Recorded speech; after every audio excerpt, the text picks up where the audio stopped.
నమస్తే, welcome to 9+ news. నేను సంగీత. రాజ్యసభ ఎన్నికల నగారా నేడు మోగనుంది. దేశంలోని 10 రాష్ట్రాలకు చెందిన 24 రాజ్యసభ స్థానాల భర్తీ కోసం భారత ఎన్నికల సంఘం నేడు అధికారిక నోటిఫికేషన్ విడుదల చేయనుంది. నోటిఫికేషన్లో నామినేషన్ల దాఖలు, పరిశీలన, ఉపసంహరణకు సంబంధించిన పూర్తి షెడ్యూల్ను కూడా ప్రకటించనుంది. రాజకీయ పార్టీల అభ్యర్థుల ఎంపిక వ్యూహాలపై ఇప్పటికే కసరత్తు ప్రారంభమైన నేపథ్యంలో రాజ్యసభ ఎన్నికలు ఆసక్తికరంగా మారుతున్నాయి. నోటిఫికేషన్ విడుదల అనంతరం అభ్యర్థుల నామినేషన్ ప్రక్రియ అధికారికంగా ప్రారంభం కానుంది. దీంతో ఆయా రాష్ట్రాల్లో రాజకీయ చర్చలు మరింత వేడెక్కనున్నాయి.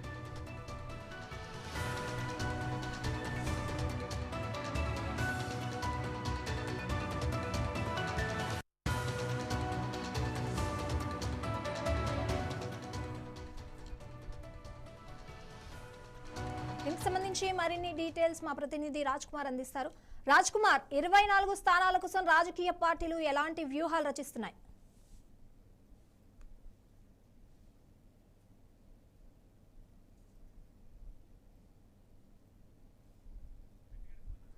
రాజ్ కుమార్, 24 స్థానాల కోసం రాజకీయ పార్టీలు ఎలాంటి వ్యూహాలు రచిస్తున్నాయి? అండ్ అభ్యర్థుల ఎంపికలో ప్రధాన పార్టీలకు సవాళ్ళు ఏంటి అసలు?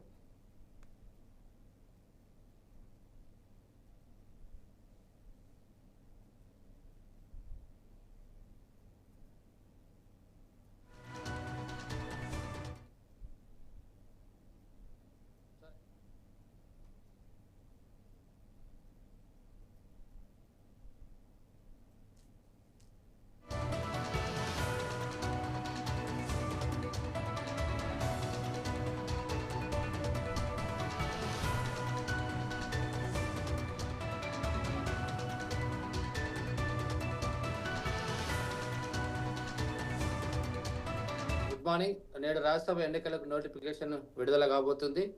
10 రాష్ట్రాల్లోని 24 స్థానాలకు ఇవాళ భర్తీ కోసం ఎన్నికల కమిషన్ నోటిఫికేషన్ విడుదల చేస్తుంది. దీనికి నామినేషన్ స్వీకరణ విడుదల కూడా డేట్ ఇస్తుంది. ఆ తర్వాత ఉపసంహరణ, ఆ తర్వాత ఎలక్షన్ డేట్ కూడా ఇవ్వుతుంది. నోటిఫికేషన్ వచ్చేసి ఈ రోజు వస్తుంది. చివరి తేదీ 8వ తారీఖు, జూన్ 8వ తారీఖు. నామినేషన్ల పరిశీలన జూన్ 9కు ఉంటుంది. ఉపసంహరణ వచ్చేసి జూన్ 11. పోలింగ్ వచ్చేసి జూన్ 18న ఉండబోతుంది. ఇది చాలా కీలకంగా మారుతుంది రాజ్యసభ స్థానాలు. ఎందుకంటే ఎన్డీఏ అంటే బీజేపీ ఆధ్వర్యంలోని ఎన్డీఏ మూడోసారి అధికారంలోకి వచ్చిన తర్వాత వివిధ రాష్ట్రాల్లో ఏవైతే ఎక్కడెక్కడైతే ఖాళీ అవుతున్నాయో ఆ ఖాళీలకు సంబంధించిన వాటిపై కూడా ఒకవైపు ఎన్డీఏ ఫోకస్ చేస్తుంది. ఎన్డీఏతో పాటు కాంగ్రెస్ కూడా ఫోకస్ చేస్తూ అక్కడక్కడ 1, 2 లేదా ప్రాంతీయ పార్టీలకు వచ్చే అవకాశాలు మనకు కనబడుతున్నాయి.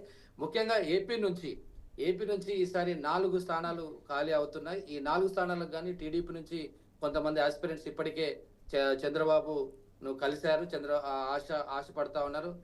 సో కాబట్టి 4 స్థానాల్లో ముఖ్యంగా రేసులో ఉన్న వాళ్ళు బలరామయ్య, కమ్మపాటి రామ్మోహన్ రావు, ఉండవల్లి శ్రీదేవి, జంగా కృష్ణమూర్తి వీళ్ళు తమ లాబింగ్ ప్రారంభించారు, అనగా ప్రయత్నాలు చేస్తున్నారు. వీళ్ళు రేసులో ఉన్నారు.